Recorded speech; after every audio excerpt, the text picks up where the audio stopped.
వెంకటాచలానికి సాటి రాగల పుణ్యక్షేత్రం మరొకటి లేదు అని అంటారు. మనకి ఎన్నో పుణ్యక్షేత్రాలు ఉండగా ఎందుకు వెంకటాచలానికే అంతటి ప్రశస్తి ఏర్పడింది? అంటే ఎన్నో పుణ్యక్షేత్రాలు ఉన్నాయని మీరు చెప్పారు కదా. పుణ్యక్షేత్రము అనేటువంటి పేరుతో దేన్ని పిలుస్తున్నారు? ఒక పవిత్రమైనటువంటి నది ఉంటే దాన్ని పుణ్యక్షేత్రము అని అంటున్నారు. ఇప్పుడు గంగోత్రి ఉంది, అక్కడ స్నానం చేస్తారు. ఇంకా పెద్దగా ఆలయ దర్శనం కానీ లేదా పూజాధికారులు కానీ ఏమీ చేయరు పెద్దగా. ఆ గంగోత్రిలో స్నానం చేయటమే ప్రధానం. అలాగా నైమిషారణ్యానికి వెళ్తారు.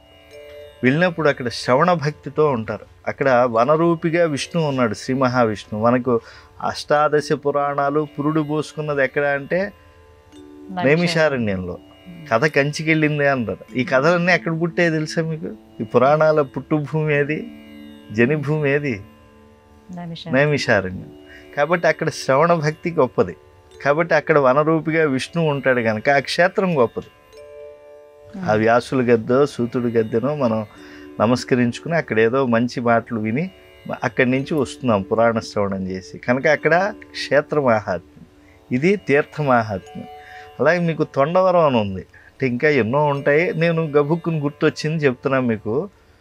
అక్కడ వైనతేయ అగస్త్యమైనటువంటి గోదావరి నది ఉంది.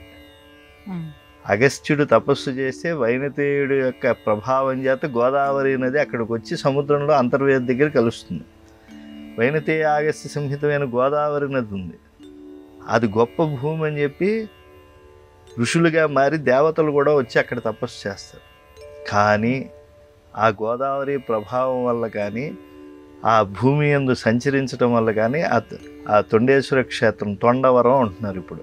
అమలాపురానికి అంబాజీపేటకి వీటికి దగ్గరలో ఉండేటువంటి క్షేత్రం.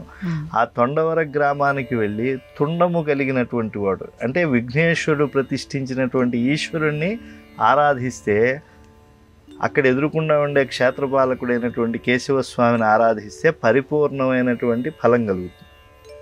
అంటే కొన్ని గంగోత్రి వంటివి తీర్థ మాహాత్మ్యం కలిగినవి పుణ్యక్షేత్రం. అలాగే నైమిషారణ్యం వంటి వనరూపిగా విష్ణు ఉండేటువంటిది పుణ్యక్షేత్రం.